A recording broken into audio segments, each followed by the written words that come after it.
السلام علیکم دوستو، آج کی کہانی کا نام ہے خود اعتماد۔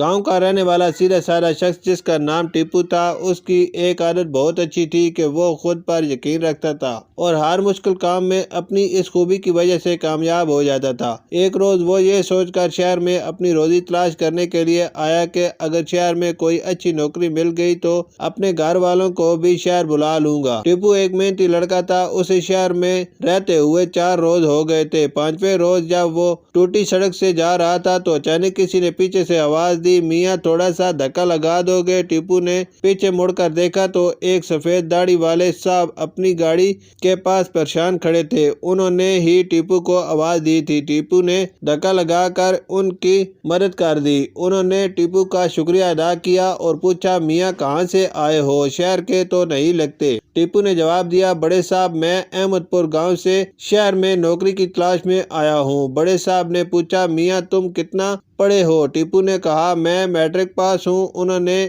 اسے گاڑی میں بٹھایا اور کہا کہ میرا ڈرائیور بہت زیادہ بوڑھا ہو گیا ہے اور اس کی نظر بھی کمزور ہو گئی ہے، تم گاڑی چلا سکتے ہو تو کل سے میرے پاس آ جاؤ۔ ٹیپو نے بتایا کہ مجھے گاڑی چلانا تو نہیں آتی پر آپ موقع دیں تو جلد سیکھ جاؤں گا۔ انہوں نے کہا ٹھیک ہے۔ وہ ٹیپو کو اپنے گھر لے گئے اور اپنی گاڑی کی چابی اپنے نوکر کو دی اور کہا کہ ٹیپو کو گاڑی چلانا سکھا دو۔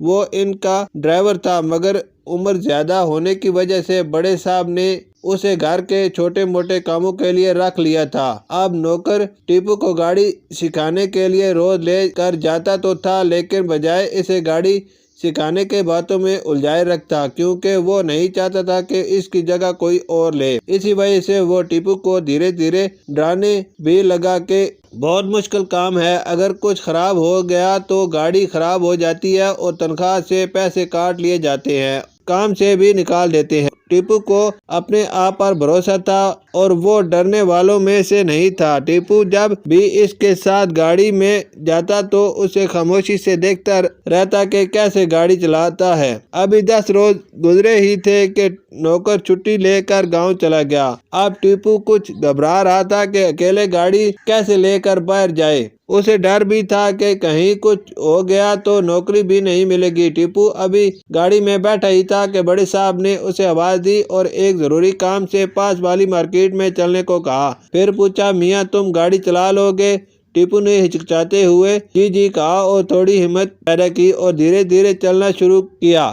بڑے صاحب چپکے مسکرا رہے تھے کیونکہ وہ کوئی ضروری کام سے مارکیٹ نہیں جا رہے تھے بلکہ وہ صرف ٹیپو کا حوصلہ بڑھانا چاہتے تھے۔ ٹیپو دھیرے دھیرے انہیں واپس گھر بھی لے آیا۔ بڑے صاحب بہت خوش ہوئے، ٹیپو کی حوصلہ افزائی کی اور اسے بخشش بھی دی۔ ٹیپو کو اپنے آپ پر یقین تھا کہ وہ یہ کام کر لے گا، اس نے کر دکھایا۔ اسی وجہ سے نوکری بھی مل گئی اور وہ اپنے گھر والوں کے ساتھ شہر میں ہی بس گیا۔ شکریہ۔